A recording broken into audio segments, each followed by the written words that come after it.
Boa tarde para todo mundo, ou noite, nunca sei nesse horário, mas eu queria começar com uma pergunta, que é uma pergunta indiscreta, mas acho que ela é legal para você começar a pensar um pouco na sintonia do livro, né? Então a minha pergunta é daquelas de levantar a mão mesmo, né? Eu queria perguntar o seguinte: alguém aqui já se apaixonou? Seja lá qual for o sentido que você dá à palavra apaixonar. O meu convite é, se você alguma vez na sua vida se apaixonou, você levanta a mão. Alguma vez na vida.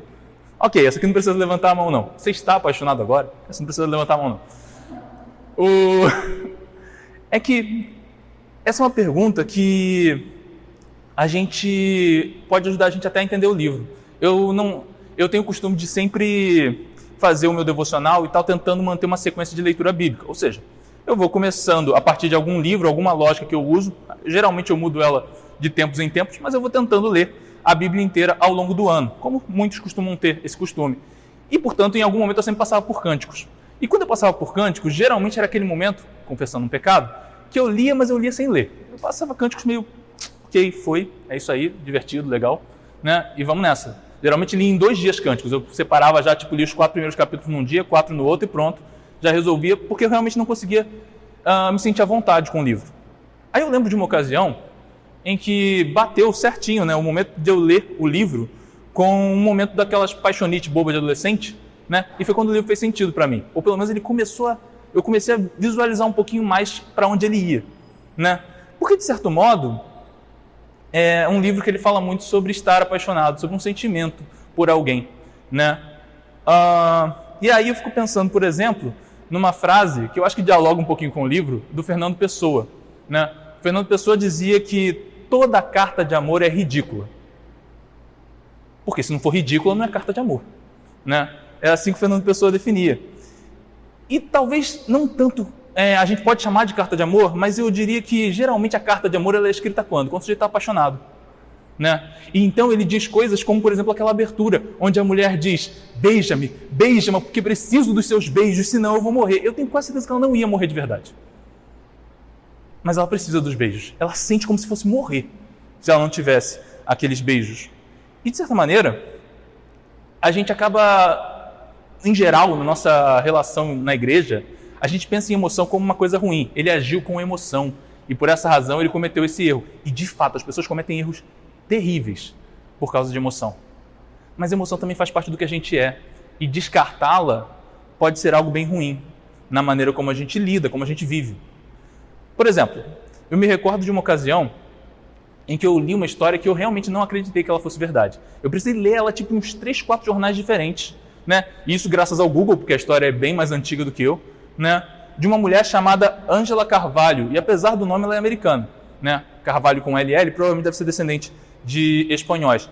Mas a Angela Carvalho, conta-se que ela era uma mulher de uns 60 e poucos quilos, né? E numa determinada circunstância, um carro caiu sobre o filho dela. O filho dela estava preso embaixo de um carro, né? E ela, enlouquecida com o filho embaixo do carro, levantou o carro. Eu sei, você não vai acreditar em mim, mas pode olhar no Google, pode procurar pela mulher Angela Carvalho, você vai descobrir a história de que ela ergueu um carro. E por que ela ergueu um carro? Ela ergueu um carro porque ela estava transtornada com a hipótese do filho morrer ali embaixo. Ela estava preocupada com ele. E você não pode dizer que foi um ato de profunda consideração. Puxa vida, é meu filho. Eu deveria provavelmente agir para retirá-lo dali de baixo, portanto tentarei encontrar adrenalina de maneira que este carro se mova sob as minhas mãos. Ela não agiu dessa maneira. Ela simplesmente queria salvar o filho.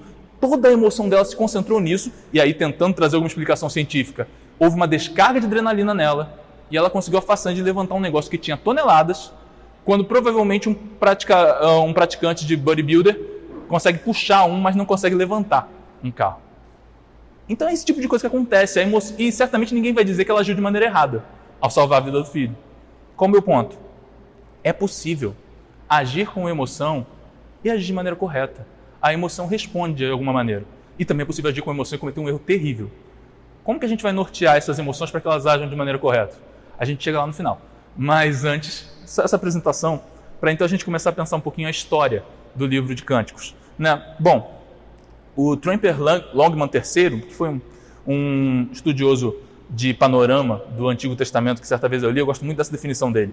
A história da interpretação de Cântico dos Cânticos é fascinante, Na verdade, nenhum outro livro bíblico foi lido tão diferentemente de um período para o seguinte. E realmente, o Cântico dos Cânticos ele é várias coisas ao longo do tempo, né?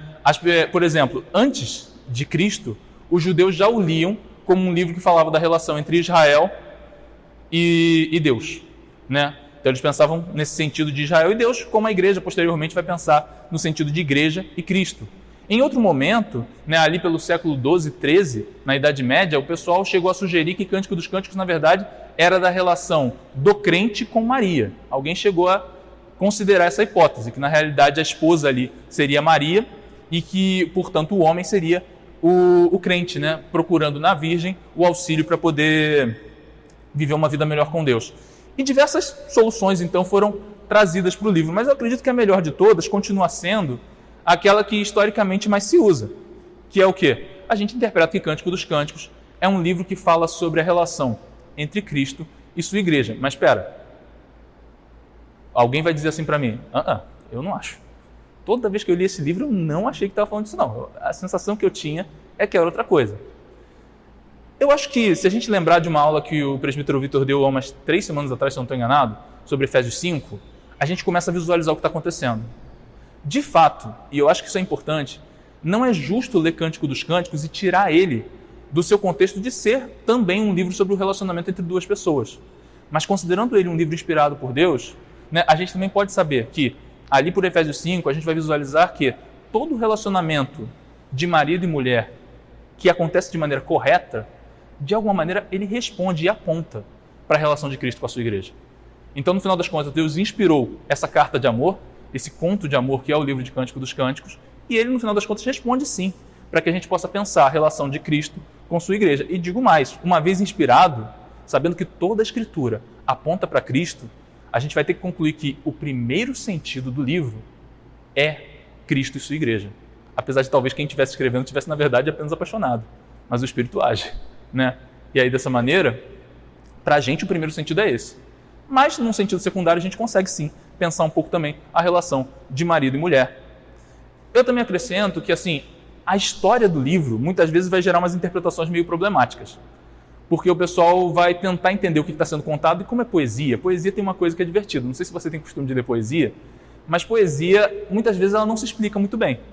Não cabia nos versos, por alguma razão o poeta achou que não era necessário falar daquilo e vai. Simplesmente vou pular esse detalhe, não vou te explicar como é que daqui chegou até ali e tudo bem.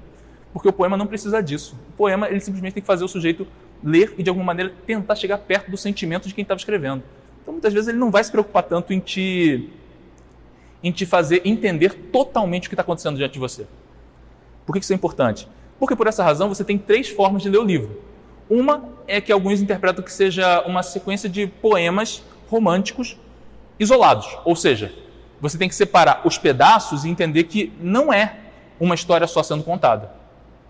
Outra possibilidade que se sugere, e é muito comum, assim, muita gente gosta dessa hipótese, é que seja um livro sobre um triângulo amoroso. Então, na realidade, você está lendo a história de Salomão, que se apaixonou por uma moça, a tal Sulamita, que não é o nome dela, né? É que ela era de Sunem, logo ela era Sulamita, o gentílico de quem nasce Sunem em tese é Sulamita, podia ser também Sunamita, mas enfim, a gente traduz geralmente com Sulamita, embora no Novo Testamento o nome dela, Sulamita, vai ser a mesma raiz para você formular o nome Salomé, né? Que é sim feminino de Salomão. Então, enfim, tem essa particularidade, mas em tese a ideia aí é que ela era nascida em Sunem. Pelo menos tudo indica que a ideia ali era que ela fosse de Sunem, não é o nome dela, a princípio, né? Enfim, a Sulamita seria ele, a Sulamita e um terceiro elemento, que seria um pastor pelo qual ela está apaixonada, né? Então ela está escolhendo o pastor, apesar do rei a querer. Essa é uma leitura que algumas pessoas fazem. Só que eu acho que carece um pouco de base para você chegar a essa conclusão. E aí eu digo qual é a leitura que eu faria, que é a leitura mais clássica, que se trata da história de amor entre Salomão e essa moça Sulamita. Não tem pastor, né? E as referências a algum tipo de pastoreio tem mais a ver com a forma como o rei é visto frente aos seus governados, né? Finalmente, eu também diria que um dos aspectos mais bonitos que o livro tem é como ele vai ser usado para a gente pensar a ideia de piedade cristã. O que vem a ser piedade cristã? Se você pelo menos cresceu como eu, muitas vezes a gente aprende a palavra piedade como um sinônimo de misericórdia, né? Mas piedade é muito mais profundo do que misericórdia. A ideia de piedade é a ideia de que você consiga viver com a sua vida algo que condiga com aquilo que você acredita. Ou seja, nós sabemos que determinada coisa é pecado, mas nós somos capazes de não praticá-la entendendo que tal coisa é errada? Será que tudo aquilo que nós afirmamos acreditar e tudo aquilo que nós queremos viver é aquilo que nós vivemos ou apenas aquilo que nós mostramos ao mundo, mas que lá dentro de nós não é verdade? Então a ideia da piedade cristã é o chamado do crente a viver aquilo em que ele acredita, viver uma vida para Cristo. Mas para trazer uma definição melhor do que a minha, eu chamei o João Calvino, que vai dizer o seguinte: chame piedade a reverência associada com o amor de Deus que nos faculta o conhecimento de seus benefícios. Pois até que os homens sintam que tudo devem a Deus, que são assistidos por seu paternal cuidado e que é Ele o autor de todas as coisas boas, daí nada se deve buscar fora dele, jamais se lhe sujeitarão em obediência voluntária. Mais ainda, a não ser que ponham nele sua plena felicidade, verdadeiramente e de coração, nunca se lhe renderão por inteiro. Isso está nas Institutas, ele vai fazer essa observação: olha, se eles não colocarem nele toda a sua felicidade na prática, eles não se rendem e continuam vivendo para os seus pecados, ainda que possam enganar muito bem. C.S. Lewis diminui a definição dizendo para a gente o seguinte: santidade é fácil de fingir e difícil de alcançar. Oremos a Deus para que todos nós sejamos dispostos, não a fingimento, mas sim a lutar, para que Deus mais e mais nos faça santos. E esse é um dos convites do livro de Cânticos. A título só de observação, essa frase do Lewis está no livro A Última Noite do Mundo. Obrigado, Phil, foi o presente dele. Um trecho do livro que eu queria ler com vocês agora, queria te pedir para você abrir a sua Bíblia em Cânticos, né, capítulo 5. Vamos ler um trechinho, né, particularmente é o meu pedaço favorito, né, não tanto pelo começo dessa cena, mas pela forma como conclui, né? Então, Cânticos 5, do verso 2, a gente vai chegar até o capítulo 6, verso 3. A gente vai chegar até o capítulo 6, verso 3, ok? Cânticos ali, logo depois de Eclesiastes, antes de Isaías. Passa facinho, né? Porque o livro é fininho, mas vamos lá. Cânticos 5, verso 2, aí eu vou ler até o capítulo 6, verso 3. Eu dormia, mas meu coração velava. Eis a voz do meu amado, que está batendo. Abre-me, minha irmã, querida minha, pomba minha, imaculada minha, porque a minha cabeça está cheia de orvalho, os meus cabelos das gotas da noite. Já despi a minha túnica, hei de vesti-la outra vez? Já lavei os pés, tornarei a sujá-los? O meu amado meteu a mão por uma fresta, e o meu coração se comoveu por amor dele. Levantei-me para abrir ao meu amado. As minhas mãos destilavam mirra, os meus dedos mirra preciosa, sobre a maçaneta do ferrolho. Abri ao meu amado, mas ele já tinha se retirado e ido embora. A minha alma se derreteu. Quando antes ele me falou, busquei-o e não o achei. Chamei-o e não me respondeu. Encontraram-me os guardas que rondavam pela cidade e espancaram-me e feriram-me. Tiraram-me o manto e os guardas dos muros. Conjuro-vos, ó filhas de Jerusalém, se encontrardes o meu amado, que lhes direis? Que desfaleço de amor. Que é o teu amado, mais do que o outro amado? Ó tu, a mais formosa entre as mulheres, que é o teu amado, mais do que outro amado, que tanto nos conjuras? O meu amado é alvo e rosado, o mais distinto entre os 10.000. A sua cabeça é como o ouro mais apurado, os seus cabelos, cachos de palmeiras, são pretos como o corvo. Os seus olhos são como os das pombas junto às correntes das águas, lavados em leite, postos em engaste. As suas faces são como um canteiro de bálsamo, com colinas de ervas aromáticas. Os seus lábios são lírios, que gotejam mirra preciosa. As suas mãos, cilindros de ouro, embutidos de jacintos. O seu ventre, como alvo marfim, coberto de safiras.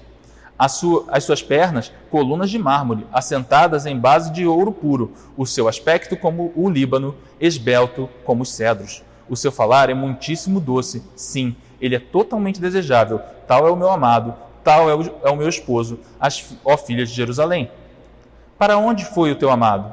Ó, mais formosa entre as mulheres, que rumo tomou o teu amado? E o buscaremos contigo. O meu amado desceu ao seu jardim, aos canteiros de bálsamo, para pastorear nos jardins e para colher os lírios. Eu sou do meu amado e o meu amado é meu. Ele pastoreia entre os lírios. Eu gosto demais dessa cena, porque ela vai tentar apresentar para a gente meio que uma sequência de algum tipo de briga ou problema entre o casal. Não é bem uma briga, mas um momento que houve um desatino entre eles, e então como a situação se ajustou. E como que aconteceu? Aparentemente o homem estava trabalhou até que anoitecesse, e então ele chegou já com os cabelos cheios de orvalho, de alguém que trabalhou bastante, e ele queria entrar no quarto com a sua esposa, né? Porém, ela já estava na cama, ela deu 3 desculpas, né? Ela estava cansada, ela estava na cama, ela estava cansada na cama, ela ia sujar os pés e ela ia ter que colocar a túnica para poder abrir a porta. Logo, ela não queria, né? Só que ela ficou comovida por ele bater a porta da maneira como bateu. Há algumas observações que vão sugerir a hipótese de que isso seja um sonho. Seja lá como for, né? Fato é que no sonho ou na realidade ela se recusou a abrir a porta. E no que ela se recusa a abrir a porta, ele vai embora. No que ele vai embora, aí ela fica preocupada, pensando, oh meu Deus, e se ele for embora de vez? E se ele nunca mais voltar? E se ele não quiser mais saber de mim? Ela está completamente assustada, buscando por ele. E então ela procura pelas filhas de Jerusalém e de repente ela começa a pensar no amado e pensar, mas como ele é desejável, como ela o ama. Ela sai descrevendo ele, tentando dizer o quanto ela acha ele belo, né? Para então tentar dizer, poxa, eu não quero perdê-lo.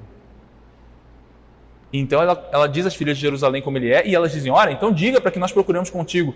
Alguns comentaristas vão chegar a dizer que há um certo ciúme da parte dela quando ela responde. Não precisa não, já achei, né? Mas o fato é que ela responde e diz assim, que ela diz que o amado está vindo, que está tudo bem, inclusive que ele foi colher flores para ela. Ou seja, a relação não foi quebrada, ele continua amando ela. E finalmente então vem a frase, eu sou do meu amado e o meu amado é meu. Né, que Richard Sabes vai pregar de maneira maravilhosa, mas eu vou comentar isso daqui a pouco. Né? Mas o fato é que toda essa sequência mostra pra gente um princípio que é o que eu quero trabalhar com vocês, que é aquilo que eu chamei de amor e paixão. Mas talvez uma tradução mais fiel ao que eu quero propor, né, seja aliança e afetos.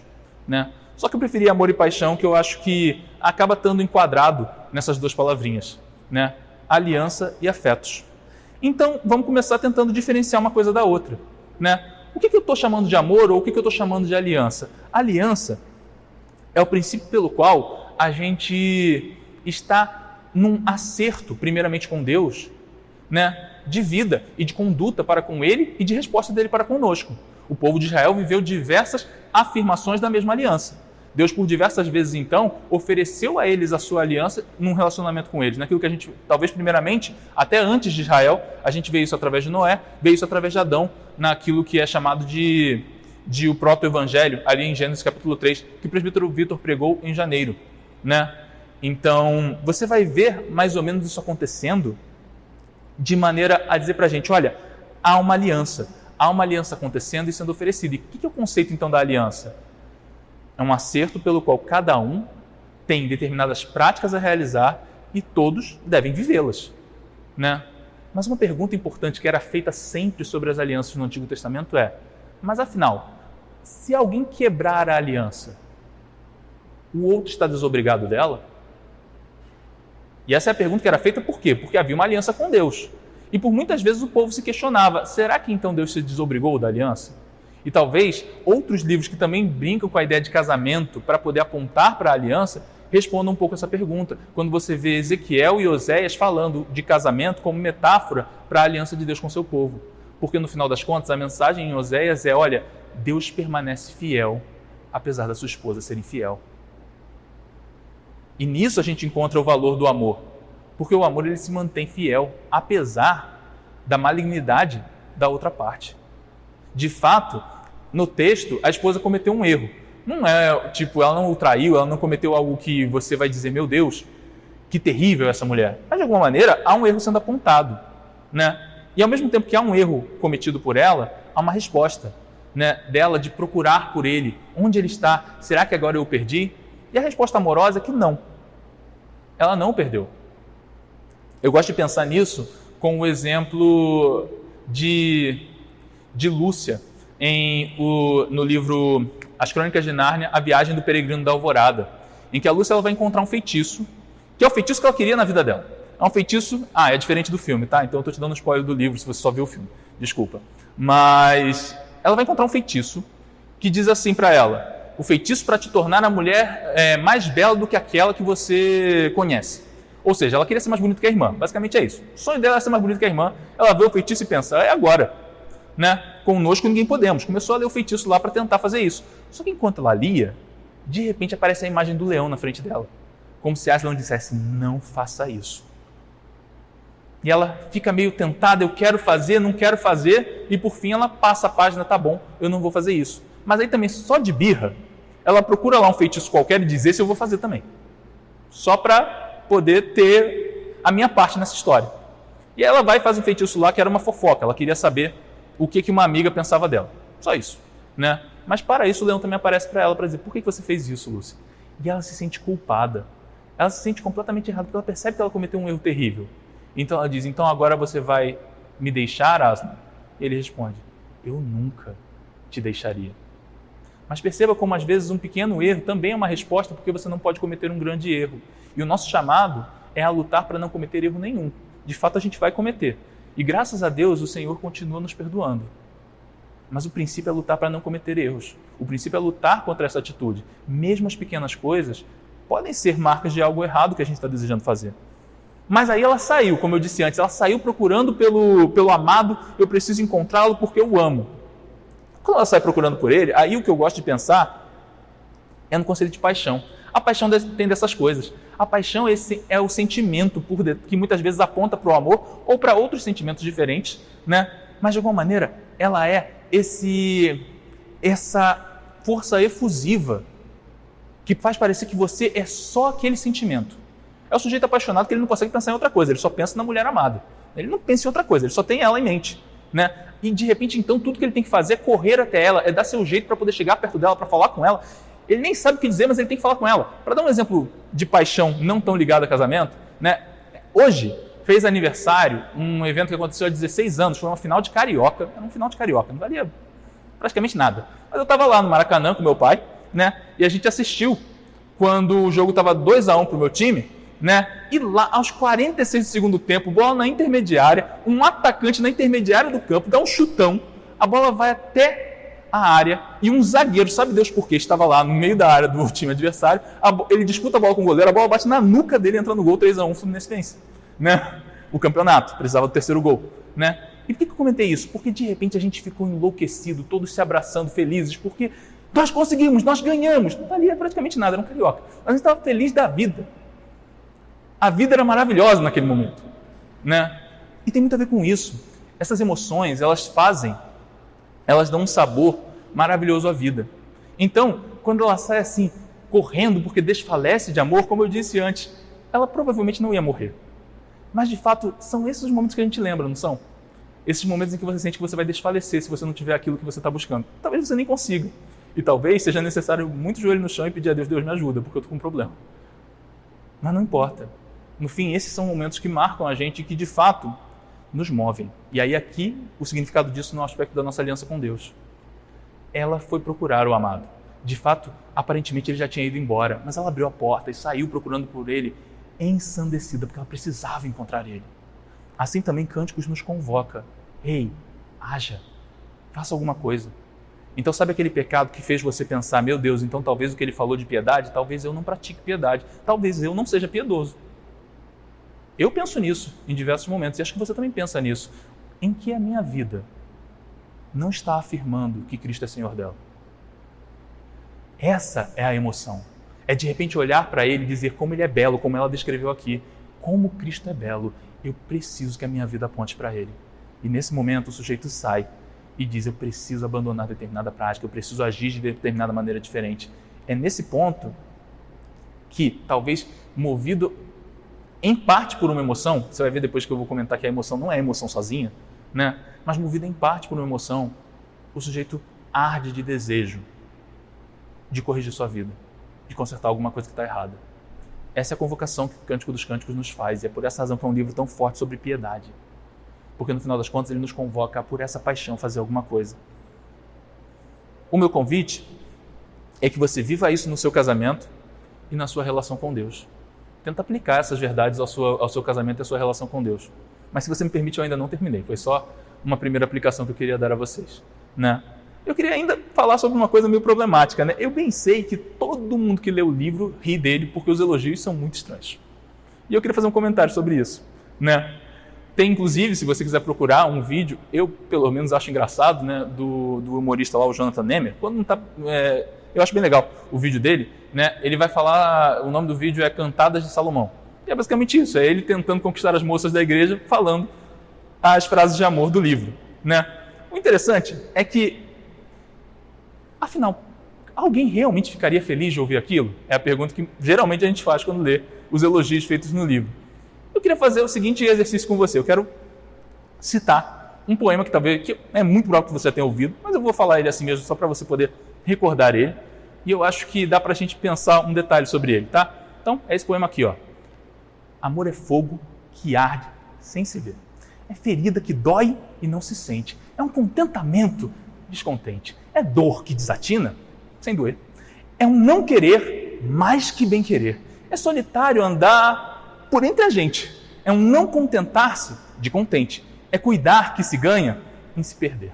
É um estar-se preso por vontade. É ferir a quem vence.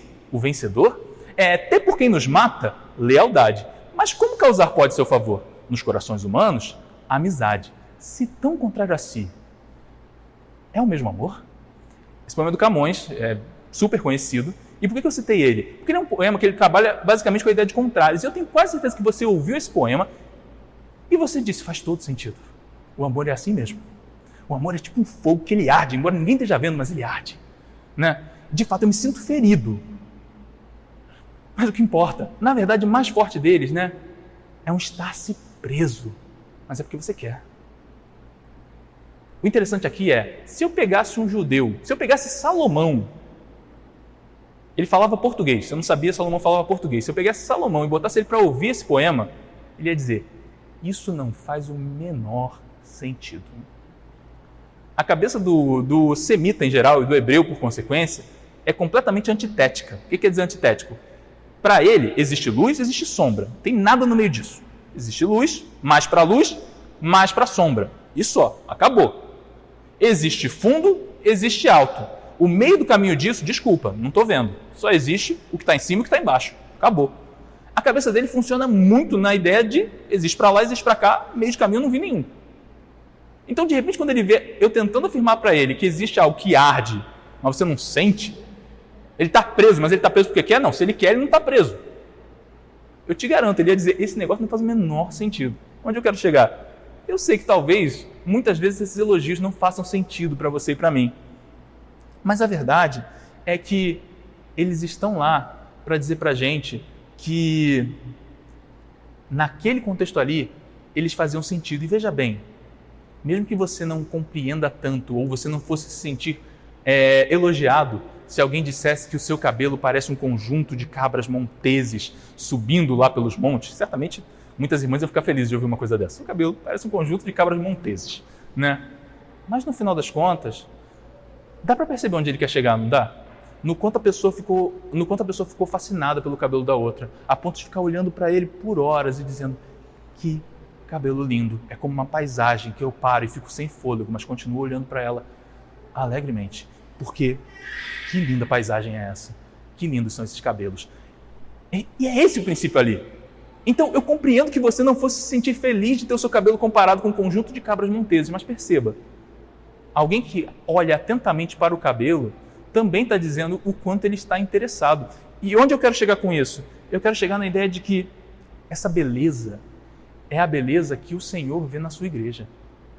Veja bem, em Oséias e também em Ezequiel, a Israel e por consequência a igreja é comparada com uma prostituta, e com razão, porque muitas vezes ela age como prostituta, muitas vezes ela não tem nenhuma piedade.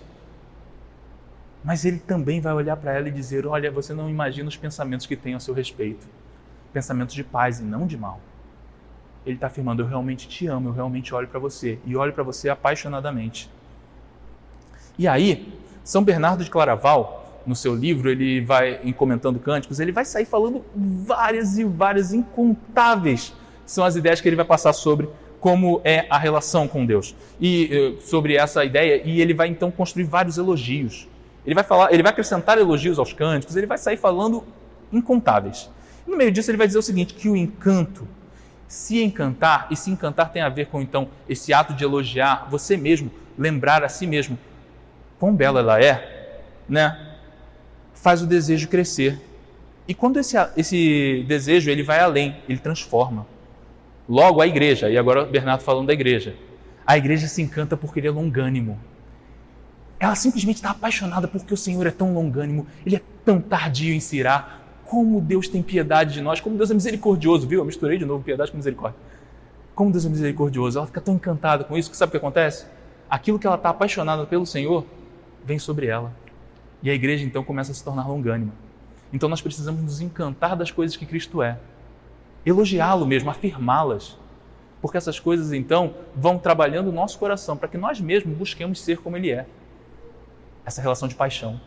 É tão apaixonante que o sujeito quer ser como Ele é. É necessário desejar Cristo. Então, eu também aplicaria isso ao cônjuge dizendo que, olha, a primeira interação entre dois seres humanos foi uma poesia. Não sei se você já olhou lá em Gênesis, aquele texto é em verso, né? Quando Adão fala com Eva, aquele texto é em verso. Ele fez poesia para ela. E no final das contas, eu te convido então a sempre olhar para a pessoa amada, não necessariamente fazendo elogios o tempo todo, porque o provérbio diz para a gente que elogio demais é uma rede. O sujeito fica preso, cuidado. Não faça elogios demais. Mas seja disposto a fazer elogio de vez em quando, isso faz parte da vida. E para além da necessidade de fazer elogios de vez em quando, para si mesmo, elogie. Em que sentido que eu quero dizer? Se eu posso te sugerir, eu te sugeriria, e aí que uma aplicação de novo. Quando for orar pelo seu cônjuge ou pela pessoa com quem você tem um relacionamento, ou por quem você quer ter um relacionamento, não sei, né? Seja capaz de orar agradecendo a Deus também por alguma característica da pessoa. Senhor, obrigado, no exemplo que eu dei antes, né, pelo cabelo da minha esposa, da minha namorada, da minha, o que for, né, da minha, um sonho, né? Seja capaz de orar agradecendo, porque isso fala ao seu coração para que você seja sempre grato a Deus, porque Ele bondosamente te deu essa pessoa amada. Do outro lado, ore também pedindo para que o Senhor transforme essa pessoa mais e mais segundo a sua boa vontade, porque é necessário estar disposto a orar pela pessoa que você ama. Então seria uma aplicação que eu dou nesse sentido da relação com o cônjuge. E já dei a aplicação no sentido da relação com Deus, né? Então, rapidamente, eu quero só dizer que um último ponto é pensar que o grande ponto de Cânticos, onde ele quer chegar, é influenciar você a ter uma verdadeira comunhão com Deus. O ponto ali é, tenha comunhão com Deus. E onde que a gente vai ver isso? Aí eu te convido, se você tiver a oportunidade algum dia, de ler os sermões de Richard Sibbes sobre Cântico dos Cânticos. Se você não conseguir ler os sermões de Richard Sibbes pelo menos leia o que ele fala sobre o capítulo 6, os dois que ele fala sobre o capítulo 6, verso 3. Que ali você vai nas alturas com o que ele está dizendo, né? Mas eu vou falar um pouquinho sobre isso. Ele vai dizer que o que está sendo dito ali em 6.3 é que é necessário que a igreja tenha com Deus uma relação de pertencimento completo. A igreja precisa se colocar numa posição de aceitar: eu pertenço tudo o que há em mim, não apenas o que os outros veem, não apenas a imagem que eu quero projetar ao mundo, mas tudo o que existe em mim pertence a Deus.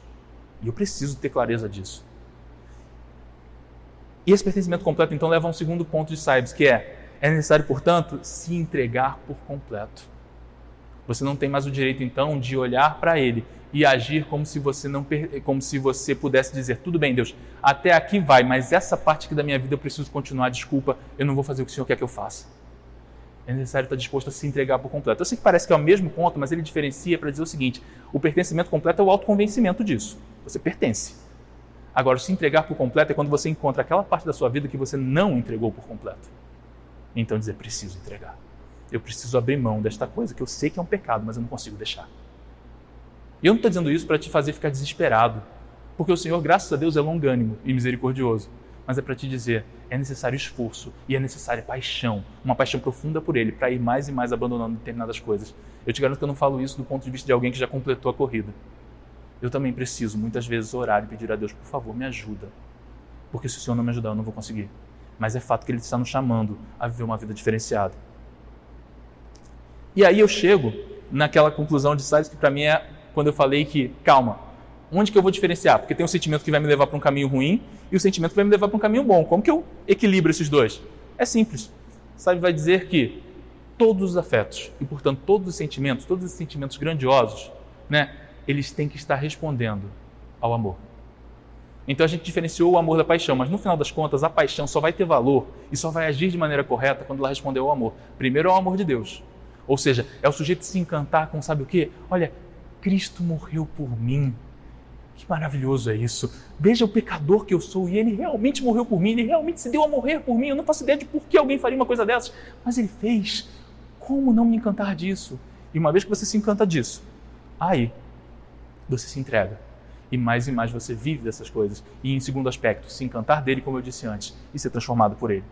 Esse é esse amor. E do outro lado, na relação um com o outro, eu te convido a olhar e pensar, Senhor, eu preciso que a minha vida também, de alguma maneira, seja com o meu cônjuge, seja um ato de entrega. Tanto do ponto de vista da esposa, que é mais óbvio, né, da relação, da questão da submissão, mas perceba que o texto diz, eu sou do meu amado e meu amado é meu. O marido, em algum aspecto, também tem que se sentir pertencente à esposa. Talvez essa seja uma coisa mágica. Ambos pertencem um ao outro. Salles vai dizer que, de certo modo, se a esposa tão somente pertencesse ao marido, seria como se ela fosse uma escrava. Porque é isso que é uma pessoa pertencer a alguém. Mas quando é afirmado que o marido pertence à esposa, há uma via de mão dupla e uma ação poderosa de Deus, que não vai alterar de maneira nenhuma aquilo que ele mesmo colocou em sua palavra sobre a questão da submissão. Mas vai afirmar que o marido também sabe que ele tem determinados compromissos para com a esposa. Há aquilo que ele deve fazer. Sabe por quê? Porque ele sabe que ele pertence a ela. Então, quando ele se coloca na posição de que ele deve prover para a sua esposa, isso não é à toa. É porque ele pertence a ela. Quando ele se coloca na posição de que ele deve cuidar da sua esposa, isso não é à toa. É porque ele pertence a ela. Ele está ali para isso. Essa é a função dele no mundo. Um pertence ao outro. Correndo aqui, mas dizendo ainda rapidinho. Eu quero te convidar a, se você tiver a oportunidade, eu quero contar uma coisa, um caso rápido. Se você alguma vez na sua vida, agora talvez você me chame de herege, mas eu tenho que contar essa história, né? Alguma vez na sua vida você deve ter ouvido falar de uma novela chamada O Cravo e a Rosa, que é baseada numa peça do Shakespeare. Nessa novela, você tem uma feminista que, por circunstâncias, acaba casando com um homem totalmente bronco, dono de uma fazenda. Se casam, né? Mas se casam, cada um por um interesse. Ele queria o dote, que ele queria dinheiro para salvar a fazenda, e ela queria ajudar a irmã, né? Que precisava casar e a irmã mais velha tinha que casar. Ok, os dois casaram. Mas ela exige um monte de coisa. Olha, eu quero um carro para eu poder ir para a cidade a hora que eu quiser. Eu quero um quarto específico na fazenda que você não vai entrar, não vai chegar perto de mim. Ela queria distância do homem, né? Ela só casou ali porque tinha que casar no papel e é isso aí. Só que o problema é que a história é uma novela, né? Eles têm que ir se apaixonando ao longo do caminho. E aí aqui que eu acho legal, ela vai pouco a pouco abrindo mão de determinadas coisas, até o ponto que ela está dormindo no mesmo quarto que ele. Eles são casados, só lembrando, né? Mas só isso. Ela dorme no mesmo quarto, né? Mas ela não vai se permitir ter relações com ele. Nunca. Eles ficam meses ali e não há relações. Porque ela não quer se entregar. E em dado momento ela conta ainda com uma herança que ela está para receber. E de repente ela vai lá e a herança sumiu. Foi roubada. E quando a herança é roubada, ela volta para casa chateada. Ela já estava meio apaixonada por ele, mas ela não queria se entregar, como eu disse antes, porque talvez ela pudesse até fugir com o dinheiro. Mas agora ela não tem mais o dinheiro. Então ela chega em casa chateada, cabisbaixa, e aí eles estão na cama conversando, e ela vira e diz assim, sabe por quê, Petrucco? Porque eu não tenho mais nada. A minha casa, que era minha, já não é mais minha. Todo o dinheiro que eu tinha já não é mais meu. Eu não tenho nada. Eu não tenho nada. É assim que eu me sinto. E a resposta do Petrucco para ela é, isso não é verdade, isso não pode ser verdade. Essa fazenda que é minha, é sua. Essa casa que é minha, é sua. Tudo o que tem aqui é seu e eu sou seu. E você nunca vai perder. Essa é a resposta dele para ela. E é nesse momento que ela se entrega a ele, porque nesse momento ela descobre que o marido também se entrega a ela, que ele também pertence a ela. Não se esqueçam, como Salles vai observar, que o Senhor diz, eles serão meu povo e eu serei seu Deus. É pertencimento mútuo, um é do outro. Isso não vai alterar de maneira nenhuma as relações que Deus estabeleceu, assim como ele continua sendo Deus e você continua sendo escravo dele. Mas ao mesmo tempo que você é escravo, somos co-herdeiros com Cristo. É assim que acontece. Se alguém tiver interesse depois eu passo a vocês uma lista de livros que eu acho que é bem legal para ajudar a compreender isso. Tristemente não há tempo para eu falar sobre ela agora, eu dei uns 40 minutos agora. Então, alguém tem alguma pergunta?